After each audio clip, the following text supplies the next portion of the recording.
글로벌 경기가 돌아왔을 때 전 세계에서 가장 부각되는 시장 중에 하나가 한국이거든요. 한국 증시가 상당히 파워풀할 수도 있다.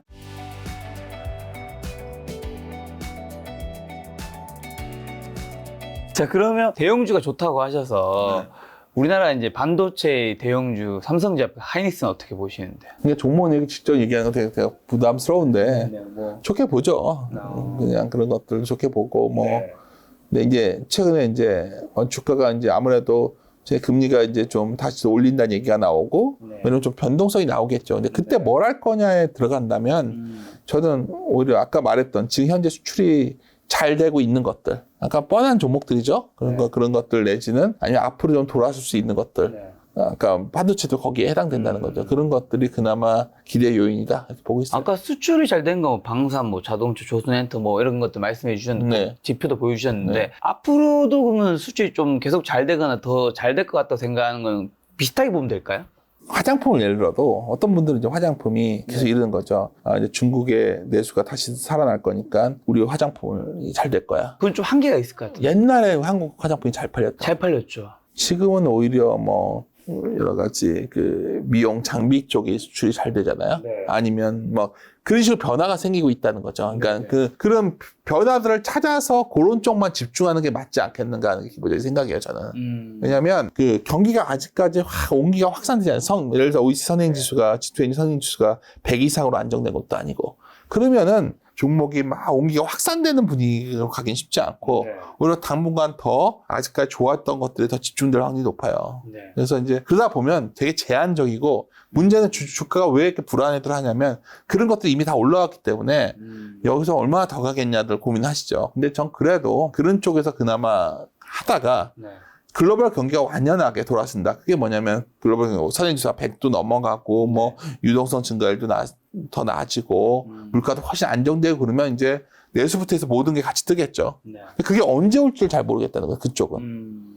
그게 뭐 당장 올 겨울에 올지 내년 봄에 온다면 지금부터 사야겠는데 그럴 자신이 없다면 사실 그건 좀 뒤에 나올 수 있는 문제 아닐까 보는 거죠. 한국 같으면. 그러니까 한국의 내수가 좋아지려면 부동산도 확 좋아져야 되고 그리고 수출 기업들도 돈을 많이 벌어가지고 인센티브도 많이 주고 이래야 되는데 그게 당장 뭐 이럴 것 같지는 않아가지고 좀 그렇게 보고 있습니다. 아까 전에 이제 방송 중에 이제 라면 업계들 비용이랑 이 가격이 올린 거에 대한 이런 거 얘기해주고 하셨는데 사실 근데 거기 이제 종목들을 좀 찾아보면 어떤 것들은 또 많이 오른 것들도 있고 하잖아요. 그러니까 지금 시점에서 이제 어떻게 그런 걸 좀 들어갈지 말지 판단할 때는 뭘 좀 참고하면 좋을까요? 가장 중요한 건 관세청에서 나오는 수출 데이터예요. 지금.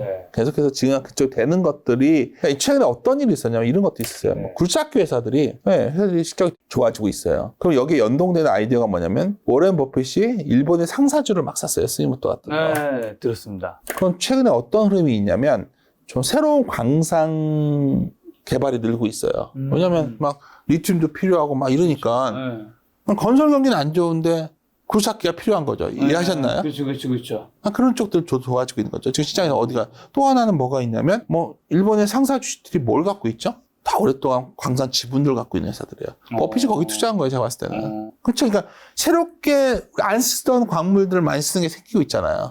그런 거 투자 부위 막 늘고 있단 말이에요. 뭐 미중 갈등도 이런 거 아닐까요? 미국과 중국이 갈등이 있는데 사실 중국이 광산을 많이 갖고 있지는 않지만 하여튼 그런 광산을 재련하고 그리고 만들어내는 건 중국이 엄청 갖고 있거든요.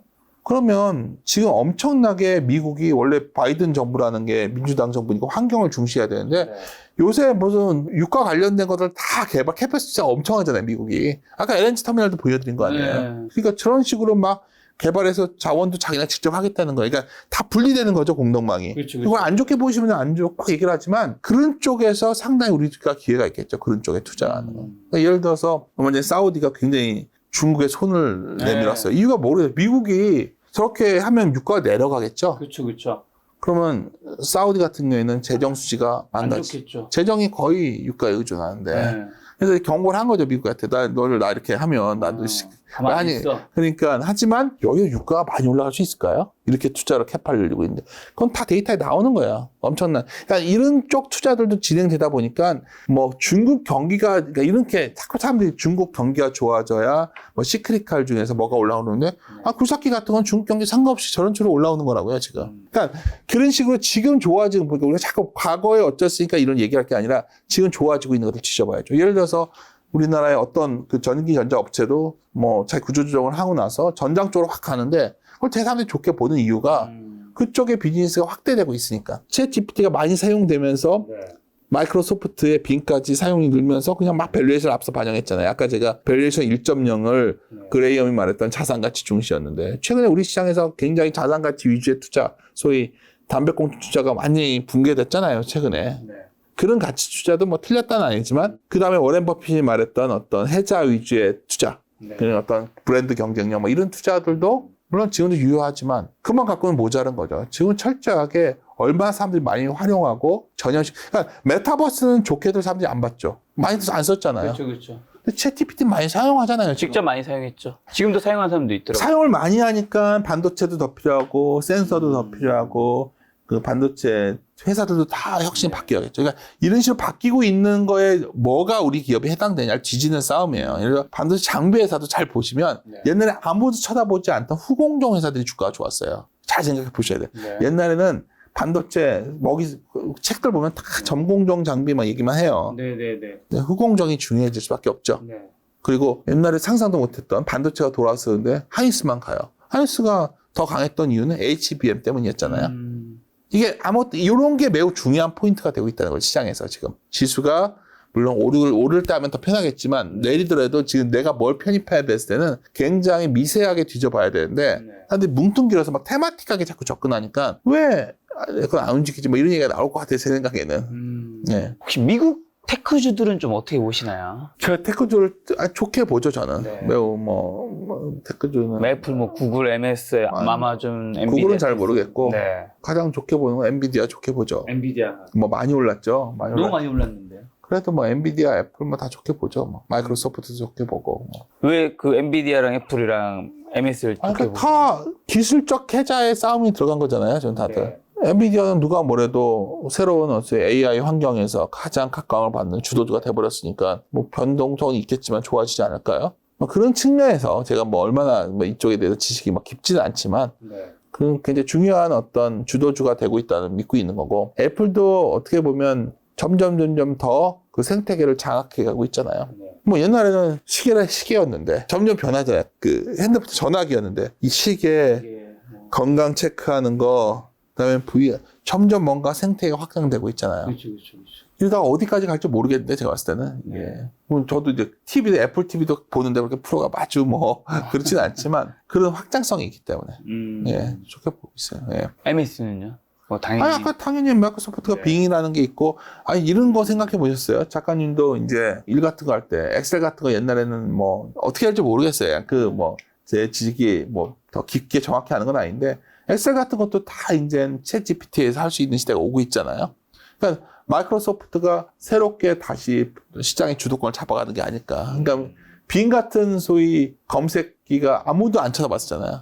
네, 그렇죠. 큰일 난 거는 나머지 구글 같은 유튜브 이런 데가 사실 되게 고민이 될 수도 있는 거죠, 지금. 이제부터는. 뭐 네이버, 카카오. 검색 누가 하겠어요, 이제? 이게 뭔가 새로운 형태로 바뀌고 있는 것 같지 않아요? 그러니까 그런 것들이 미래 10년 뒤의 모습은 어떨지 모르지만 그것이 시장을 잠식해 가는 동안에 우리가 시어스 백화점이 옛날에 버핏이 시어스 투자했었거든요, 백화점. 근데 아마존을 대체했어야 되는 거죠. 아마존을 제가 정확히 기억 안 나는데 버핏 매니아들은 아실 것 같은데 아마존을 샀어야 되는데 이런 말 했던 기억이 나거든요. 그러니까 아마존이 잠식해 간 거잖아요. 요새 그걸 우리가 인정해야 돼. 계속 백화점 주식들은 끝없이 추락을 하지 않나요, 지금? 그렇죠. 이런 저희 미래의 변화 방향에 우리가 밸류에이션을 부과할 수밖에 없는 나는 그래서 이런 말씀을 드려요. 그러니까 성장이 여러 가지로 한계에 오다 보니까 성장이 있는 곳에 밸류를 더 주는 시대로 점점 더 가속화되고 있는데 미국의 빅테크가 거기에 해당되는 기업이 많다 보니 더 각광받는 거고 우리가 그것들의 밸류 체인에 속한 기업들은 좋아질 수 있겠죠. 그럼 말씀해 주신 이제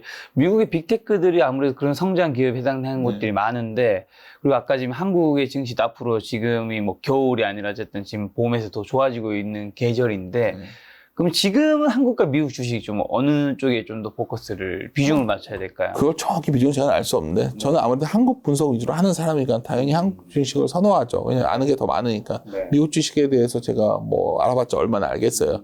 접하는 데이터도 제가 제한적이고. 근데 이제 이런 말씀을 드릴 수 있죠. 만약에 네. 제가 이렇게 오늘 말씀을 드렸지만 이렇게 진행될 확률이 몇 프로 될지 저도 모르겠어요. 네. 제가 완전 빗나갈 수도 있는 거예요. 그렇죠. 저는 기본적으로 바라보는 거는 글로벌 경기가 돌아서기 시작했고 그렇죠. 한국의 수출이 돌아설 것이기 때문에 수출주에 베팅하자는 논리예요. 근데 만약에 글로벌 경기가 못 돌아선다면 네. 이거는 기반이 다 무너지는 거예요. 그런데 글로벌 경기가 돌아왔을 때 전 세계에서 가장 부각되는 시장 중에 하나가 한국이거든요. 기억해 보시면 코로나 위기에서 벗어날 때 한국 주식이 제일 세잖아요. 됐죠. 딱 1년 오르고 다음에 쉬거든요. 우리나라는. 금융위기 때 딱 오르고 쉬어요. 2011년에 고점 치게. 지금은 저는 돌아서는 단계라고 말씀드렸잖아요. 그러면 한국 증시가 상당히 파워풀할 수도 있다. 저는 이렇게 보고 있습니다. 그럼 여기서 중요한 질문 한 가지는 네. 지금 방금 전에 항시 올라가면 이렇게 이제 다시 이렇게 된다고 하셨으니까 그거는 언제부터 좀 조심을 하면 계속해서 아까 말했던 순환적 사고로 봐서 데이터가 부담스러워져요. 부담스러운 위치로 갔을 때는 그렇죠. 그때부터 좀 비중을 그때부터는 뭐 더 올라가든 말든 조심해야겠죠. 아마 그때쯤 되면 많은 사람들이 장밋빛 미래를 많이 딴 게 아니라 이런 거겠죠. 그때 되면 뭔가 근본적인 구조 변화가 온 거 아닐까 뭐 이런 얘기도 나올 수 있고 주식은 샀다 파는 게 아니야 이런 말을 얘기할 것 같고 뭐 인간이 이게 순환적으로 돈다는 거죠. 코스탈린 달걀도 그렇고 번스타인의 이 추정 사이클 순환도 그렇고 다 동일합니다. 이게 뭐냐면 이게 심리는 알 수 없다는 거죠. 제 말은. 그러니까 아무 사람도 착각하는 게 내가 이런 순환적으로 흐르니까 남들이 부정적으로 볼 때 주식을 사고 대중이 긍정적으로 내가 대중인데 거기서 그걸 어떻게 해요? 너무 듣기엔 좋은 말인데 말도 안 되는 얘기예요. 판단을 하기에는 그거는 철저하게 데이터에 의존해서 하는 거예요. 데이터를 어떻게 보냐에 따라 다른 거예요. 어떤 사람은 데이터를 점으로 보는 사람들은 여기가 좋다 나쁘다를 자꾸 보려는 건데 그렇죠. 저 같은 사람은 여기서부터는 확률적으로 위험을 좀 감수해도 되는 데이터다. 여기서부터 확률적 위험을 좀 조심해. 저한테 이런 질문이 적절하겠죠. 아직도 위험을 감수해도 되는 데이터의 레벨입니까? 그렇습니다. 그걸 말씀드린 거예요. 예. 지금은 주식을 팔아야 될 때가 아닌 지금 여전히 아직은 사야 할 때라는 거. 저는 주식을 뭐 그렇게 말하면 또 이렇게 말하면 또 미수에 풀에 뭐 이러면 안 되고 그러니까 예를 들어서 뭘 사냐도 매우 중요해. 그러니까 지금의 시장이 어려운 건 뭐냐면 뭘 갖고 있냐에 따라서 차이가 되게 큰 장일 수밖에 없어요. 지금은 턴어라운드하는 초기니까. 그래서 여기서 참 어렵다는 거죠. 그렇게 예. 어쨌든 수출이 돌아설 것이고 그 수출이 잘 되는 품목들. 그게 제일 확실한 답입니다. 그건 제가 답을 주는 게 아니라 보면은 관세청 데이터도 보고 그러면 어느 품목이 되게 잘 되는 게 나와요. 그럼 그거는 여지없이 주가에 이미 많이 반영돼 왔어요. 최근에 되게 흥미로웠던 거는 사람들이 옷도 좀 의외로 우리가 팔리고 있거든요. 그러니까 그런 옷도 내수 위주가 아니라는 거죠. 그러니까 여러 가지 그런 것들을 좀 선별해서 봐야 되기 때문에 시장이 매우 어렵다 보고 있어요. 그리고 수출은 품목도 중요하지만 이제 국가도 아까 보면 이제 중국은 좀 떨어지고 있고 미국이 우리나라 수출 비중이 높아지고 있으니까 미국이나 뭐 유럽에 많이 팔린 쪽에 좀 더 포커스가 그렇죠. 맞추면. 그런데 이제 이런 거예요. 그래서 고민이에요. 저도 이제 제 동료들도 그렇고 형님 중국도 이제 돌아왔어요. 중국 돌아왔을 수 있죠. 그리고 얼마 전에 또 이제 블린턴이 한번 갔다 오면 막 또 돌아서 갖고 이러지만 그건 정말 잘 모르겠어요, 저는. 그냥 지금 가장 핵심이 되는 거는 굉장히 미국이 자국 위주로 가고 있다는 거고, 미국이 힘이 세다는 거죠, 지금. 그렇죠. 아이고, 깡패 국가죠, 심하게 말하면. 맘대로 자기들 하자는 대로 하지 않으면, 근데 우리는 투자자잖아요, 투자자. 조건 치르면 문제가 아니라, 거기에 적응한 기업을 해요. 예를 들어서 이런 거예요. K-팝 걸그룹이 있는데, 블랙핑크는 중국인 멤버를 넣지도 않았고, 하이브도 넣지도 않았어요. 블랙핑크는 태국을 넣었었고, 하이브는 베트남을 넣었잖아요. 이것도 중국을 배제한 걸그룹이 훨씬 이유가 있었겠죠. 옛날에 미스 A 같은 경우에는 사람들 기억할지 모르겠죠. 중국 멤버가 둘이나 있었죠. 우리나라 멤버들 항상 중국 멤버가 들어있었어요. K-팝이 어떻게 변한 거냐면 중국 시장을 놓고 다른 시장에 진출해서 이렇게 대박이 난 거잖아요. 자동차는 어땠죠? 자동차 우리가 북경 기차 가면 뭐 현대차가 다 택시라고 했지만 그냥 거의 다 나오고 있잖아요. 지금 없잖아요, 거의. 그런 식으로 사실 놀랍게도 굴삭기 이런 것들도 마찬가지니까 최근에. 그러니까 우리나라 기업들이 좋은 기업들이 경쟁력을 찾아 다른 곳에서 시장을 개척한 기업들이 매우 강한 숫자의 변화를 확인하고 있고 그런 쪽에서 그러니까 이 모든 게 이제 거창한 얘기를 하자면 모든 게 이제는 막 다 모여서 서로 저희 차의 아메리카스는 중국과 미국이 힘을 합쳐서 뭔가 미국이 소비하고 중국이 생산하는 그런 세대 속에서 우리가 세계화의 혜택을 누렸다면 지금 이게 다시 갈라지는 시대거든요. 이 갈라지는 시대에서 가장 두드러졌던 게 뭐죠? 전 세계가 싸우지 않으려고 하니까 방산 투자를 안 했는데 그렇죠. 우리만 하니까 우리가 방산 기업이 갑자기 뜬 거예요. 아니 그게 그거 다 탄약 쌓아놨던 것도 다 팔려버리고 이러는 거잖아요. 그러니까 이게 여기만 있냐는 거죠. 이게 분리되면서 여러 가지 섹터들에 다 영향을 주고 있는데 사람들은 자꾸 지금 과거에 차이 아메리카의 시대, 미국과 중국이 협력할 때 시나리오를 놓고서 시장을 바라보니 자꾸 헛발질을 하고 있는 거예요. 지금 제가 봤을 때는. 그러니까 철저하게 지금 이건 분리되고 있고 분리되면 어떻게 되죠? 인플레가 잘 안 잡히죠. 왜냐면 비싸게 생산하니까. 하지만 아까 유가 같은 경우에도 자꾸 외부애들이 유가는 이미 미국에서 저렇게 생산을 과잉으로 더 하니까 잡히겠죠. 그러니까 그런 식으로 다 적응하기 시작했다는 거죠, 지금. 그럼 여기서 그런 기업들 적응하는 기업에서 우리가 예를 들어 라면도 어떻죠? 우리가 아까 라면 얘기했으니까 작년에 농심 좋아하는 사람들이 공장 많이 졌다고 투자했다가 그냥 골머리 앓던 게 농심이었어요. 저렇게 터질 줄 알았나요, 우리가? 갑자기 한국 라면을 많이 먹게 되니까 증설한 게 그대로 실적의 1분기 딱 열었는데 팡 위로 터진 거예요. 그러니까 이런 식으로 지금 하고 반대로 예를 들어서 여러 가지 농산물만 놓고 봐도 이러한 소위 소명이나 팜이나 이런 것들은 싸졌는데 설탕 같은 건 계속 올라요. 이유가 있어요. 계절성 때문에. 계절적. 그러면 뭐 예를 들어서 음료업체 이런 데 안 좋겠죠. 정말 깊이 들어가기 시작하면 이렇게 들어가야 된다는 거예요, 지금. 음식료점을 사야 되니까 말하는 이게 질문이 중요한 시장이 아니라 의료업종 내에서도 이래서 중국에 많이 팔렸던 F 뭐가 있어요. 그 밸류가 비쌌거든요. 이게 잘 안 돼요. 근데 동남아 같은 데서 OEM을 하는 업체들은 실적이 좋아지겠죠. 아니 얼마 전에 우리나라가 베트남이나 인도 이런 데 엄청나게 광산 투자 같은 거 해요. 그 나라가 적은 나라들이 아니거든. 그러니까 우리나라 수출의 비중을 보면 많은 분들이 놓치고 있는 게 현재 4월 달에 중국이 19.1%고요. 수출 전체 금액에서 비중이. 미국이 18.5%. 아세안이 몇 프로인 줄 아세요? 16.7%예요. EU가 12.3%예요. 그러니까 이쪽이 결국 적지 않아요. 그러니까 사람들이 자꾸 뭐 그 나라들이 하여튼 우리는 그쪽에서 뭔가 많이 팔아먹고 있는 거예요, 지금. 그럼 기업들이 냄새를 맡고 거기 가서 뭔가 팔려고 하겠죠. 그럼 거기다가 자단 현대차도 거기 진출해서 뭘 짓고 있는 거고 막.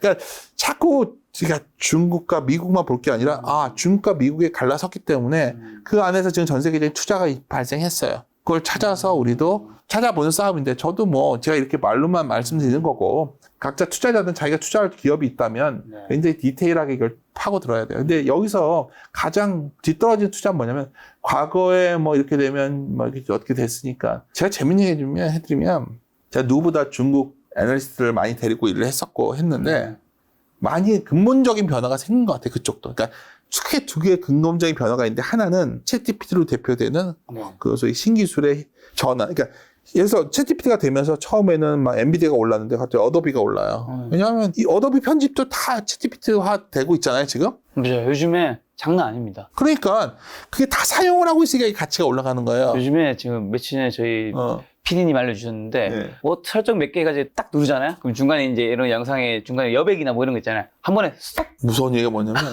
편집.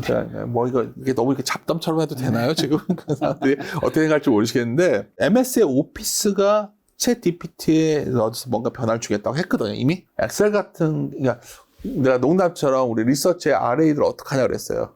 그 막 노가다 하던 것들이 다 뭔가 돼. 그럼 뭐가 필요해? 클라우드가 어마어마하게 필요한 거야. 그리고 어마어마하게 데이터 센터가 필요해질 거예요. 그렇지 않겠어요? 네. 그리고 또 어떤 기업도 있죠. 이렇게 말씀하시면 점점 얼마나 많냐는 거예요. 지금 전 세계가 이런 IT화되고 막 이렇게 세계로 가니까 갑자기 전선이 더 필요해지고 갑자기 모 그룹은 모 그룹인데 전선 무슨 뭐 그런 거 하는 회사예요.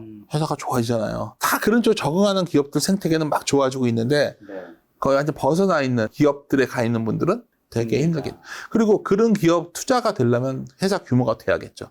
중소형들이 만만치 않은 게 뭐냐면 그 정도 투자할 수 있는 여력이 가장 없어요. 그러니까 사람들이 막 테마틱하게 갖다 붙이고 있지만 사실 그런 투자를 못하고 있는 기업은 도태된다는 얘기예요. 그래서 아까 사실은 그냥 데이터로 대형주가 낫다 말씀드렸지만 기본적으로 대형주에는 그런 변화에 적응할 만한 돈도 없어요. 이렇게 금리가 높으니까 더 없어요. 금리가 이런데 무슨 조달을 해서 할 거예요.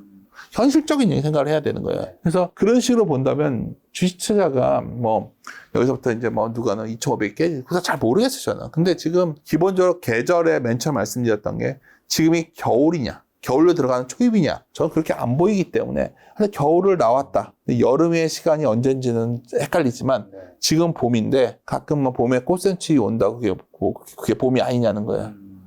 이럴 때는 꽃샘치가 왔다면 다음 여름을 더 준비할 수 있는 기회니까 저는 이렇게 생각하고 있습니다. 앞으로 어쨌든 그런 막대한 투자를 해야 되는데 그런 돈이 있는 곳은 아무래도 대기업이고 대형주일 확률이 높기 때문에 어마어마하게 투자들을 할 거예요. 물론 중소형주 일부 종목들은 크게 뜨는 종목이 있겠지만 그런 거는 그렇죠. 그건 테마틱하는 거니까 제가 잘 모르겠고 중요한 거는 이런 묵직묵직한 투자에 같이 묻어가는 중소형주도 있겠죠. 근데 이제 어떻게 보면 투자되는 대상 이런 거예요. 자동차도 김 작가님도 제가 저번에 다른 채널 가서 이 말해서 자꾸 재탕 삼탕하는 것 같아서 그런데 싫어요. 제가 어디서 술자리를 갔는데 거기서 제가 막내였어요. 다 윗분들이셔가지고 제가 나중에 저는 술을 안 먹어가지고 제가 운전하고 집을 갔거든요. 그분을 모셔다 드린다고 제가 차도 안 가져갔던 날이어서 근데 와 차가 옛날 차인 거예요. 주차를 못 하겠더라고 제가. 아 그분들 차야? 그분 차를 내가 주차를 해야겠는데 너무 오래된 차여가지고 이렇게 우리는 다 요새 백으로 다 보이잖아요. 그래서 삐삐삐 소리가 나야지 세우는데 디스플레이랑 뭐 소리 박을 뻔했어요 진짜 제가. 그래가지고 나 그때 딱 내가 내린 결론은 자동차도 옛날로 못 돌아간다. 다 바꾼다 이제. 그거가 변하기 전에 뭐죠? 중고차들도 변하겠죠. 렌트를 할 때 옛날 차 못 모니까. 그러니까 세상은 엄청 변하긴 했어요. 물론 변하는 과정에서 이번에 왜 변했냐? 중국이랑 러시아랑 미국이 갈라지면서 변화가 생긴 거예요. 지난 30년을 끌어왔던 게 붕괴됐는데 여기서 기회를 찾은 기업들은 어마어마한 기회를 갖게 되겠죠. 저는 그런 기업들이 우리나라에 이미 많이 나왔다 보고 있어요. 방산도 나왔고 K-팝도 나왔는데 앞으로 더 나올 거니까 또 그 기업들이 이미 기회를 잡은 기업들이 쉽게 무너지지는 않겠죠. 새로운 생태계에 적응해 갈 테니까 그런 식으로 시장의 여름을 준비해야 되는 게 아닐까 판단하고 있습니다. 네, 세계의 변화의 흐름에 빨리 눈을 뜨시는 분들이 큰 돈을 벌 수 있겠다는 생각이 들었고요. 마지막으로 그러면 올해 하반기 이제 투자 포인트랑 눈여겨봐야 될 변수만 한번 아까 말씀드렸지만은 이 모든 시나리오는 그래도 인플레가 어느 정도 사실 통제돼야 된다는 건데 저는 인플레 문제가 거의 끝났다 생각했는데 최근에 또 다시 그런 얘기를 하니까 그게 좀 불안해요. 그랬을 때 중요한 게 유가가 많이 올랐을 때 그게 확실히 문제가 될 수 있는데 아까 말씀드린 기저효과 때문에 그게 좀 걱정인데 저는 아직까지 그 가능성 매우 낮다 보고 있고 예를 들어서 그런 걱정은 크게 안 합니다. 예를 들어서 부채 문제가 터질 것이라 걱정은 한 몇 년째 지속하는 거죠. 그런데 왜 부채 문제가 안 터지냐? 부채 문제를 터뜨리지 않을 정도의 통제력들을 갖고 있다는 거예요. 각 정부가. 그런 측면에서 본다면 어쩌면 시장에 대해서 지수 그러니까 오늘도 저한테 만약 제 논리 중에 바이어스 된 것도 있고 그런데 하나 드리고 싶은 말씀은 지수 전망보다 더 중요한 건 확실히 전하고 싶은 거는 아까 새로운 세계에 적응한 기업들 이거는 이번엔 기조적일 확률이 매우 높다. 그래서 제가 불과 한 3개월 전에 조선주 얘기를 했어요. 사람들이 정말 엄청 비웃었었거든요. 그때 방송에 가서 댓글 봤더니 지금이 무슨 2000년도인 줄 아냐. 이런 개념이 없는 분들은 LNG 터미널이 막 늘고 있는데 거기 변화의 흐름이 있는 거니까요. 그렇죠. 거기서 이거는 그런 게 좀 굉장히 중요한 포인트가 아닐까 봅니다. 가시기 전에 이번에 추가하신 한국형 탑다운 투자 전략 이게 제목을 탑다운 말고 반대로 바텀업을 할 수도 있잖아요. 근데 탑다운을 하고 적으신 뭔가 이유는 있을 것 같아서. 잠깐만, 순환적 사고 때문에. 아무리 좋은 기업도 좋은 기업이 좋은 주식은 아니거든요. 그러니까 좋은 기업이 좋은 주식이 될 때는 순환적으로 이게 모든 확률이 안 좋아져 있을 때가 좋은 기업들이 좋은 주식이 돼요.